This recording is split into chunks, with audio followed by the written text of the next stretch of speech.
2022 నుంచి 2023 వరకు మొత్తం 9 ప్రెడిక్షన్స్ అనేవి ప్రూవన్ అయ్యాయి.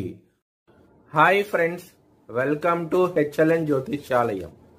ఈ వీడియో ఆఖర్లో నా ప్రూవన్ ప్రెడిక్షన్స్ ఉన్నాయి. మీరు కనుక నా వాట్సాప్ గ్రూప్లోకి యాడ్ అవ్వాలనుకుంటే కనుక ఇక్కడ మోర్ అని ఉంటుంది, ఆ మోర్ మీద క్లిక్ చేయండి. ఇలా డిస్క్రిప్షన్ ఓపెన్ అవుతుంది. డిస్క్రిప్షన్ ఓపెన్ అయిన తర్వాత ఇక్కడ వాట్సాప్ గ్రూప్ లింక్ ఉంది, అట్లాగే ఇక్కడ మోర్ అని ఉంటుంది ఇంకా.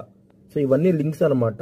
ఈ లింక్స్ అన్ని కరెక్టే. పలానా టైంలో ప్రూవన్ అయింది అనుకుంటేనే నా ఛానల్ సబ్స్క్రైబ్ చేసుకోండి. ఇలా నా వాట్సాప్ గ్రూప్ లింక్ ఉంటుంది, జాయిన్ గ్రూప్ అని ఉంటుంది. హెచ్ఎల్ఎన్ జ్యోతిష్యాలయం అనేది 3 ఛానల్స్ ఉన్నాయి, తెలుగు, ఇంగ్లీష్, హిందీ. మకర రాశికి అధిపతి శని. మకర రాశిలో ధనిష్ట 1-2 పాదాలు, ఉత్తరాషాఢ 2, 3, 4 పాదాలు, శ్రవణం 4 పాదాలు ఉంటాయి. ఈ నక్షత్రం వాళ్ళందరికీను నేను చెప్పే వార ఫలితాలు వర్తిస్తాయి. ఈ వారంలో లగ్నాధిపతి అయిన శని మీకు 2వ స్థానంలో ఉన్నారు కాబట్టి జాగ్రత్త అంటూ ఎక్కువ తీసుకోండి. ఆరోగ్యపరంగాను మరి కుటుంబ వ్యక్తులతో ఇబ్బంది పడే అవకాశం ఎక్కువగా ఉన్నది. ఈ వారంలో కొంచెం జాగ్రత్త అంటూ ఎక్కువ తీసుకోండి.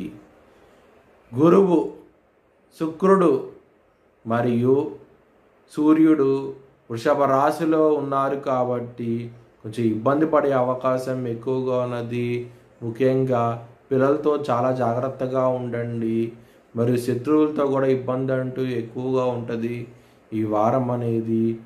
6వ స్థానం అధిపతి అయిన బుధుడు మీకు 5వ స్థానంలోకి రాబోతున్నారు 31వ తారీఖు నుంచి. బిజినెస్ పరంగా కూడా శత్రువులు అనే వాళ్ళు ఎక్కువ అవుతారు. మీకు రావాల్సిన కాంట్రాక్ట్ కూడా వేరే వాళ్ళకి వెళ్ళే అవకాశాలు ఎక్కువగా ఉన్నాయి. బుధుడు మీకు మేషరాశి నుంచి వృషభ రాశికి వెళ్తున్నారు 31వ తారీఖు నుంచి.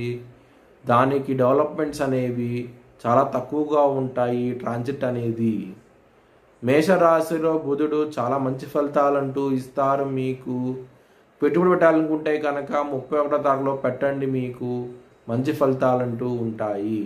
శుక్రుడు 5వ స్థానంలో ఉన్నారు కాబట్టి ఆడవాళ్ళతో మీకు మంచి డెవలప్మెంట్స్ అంటూ ఉంటాయి. మరియు ఆడవాళ్ళ దగ్గర నుంచి డబ్బులు కూడా వచ్చే అవకాశం ఎక్కువగా ఉన్నది ఈ వారాంతంలో. మీ భవిష్యత్ వివరాల కోసమై హెచ్ఎల్ఎన్ జ్యోతిష్యాలయాన్ని సంప్రదించండి. Thanks for watching video. Please like, share and subscribe my channel.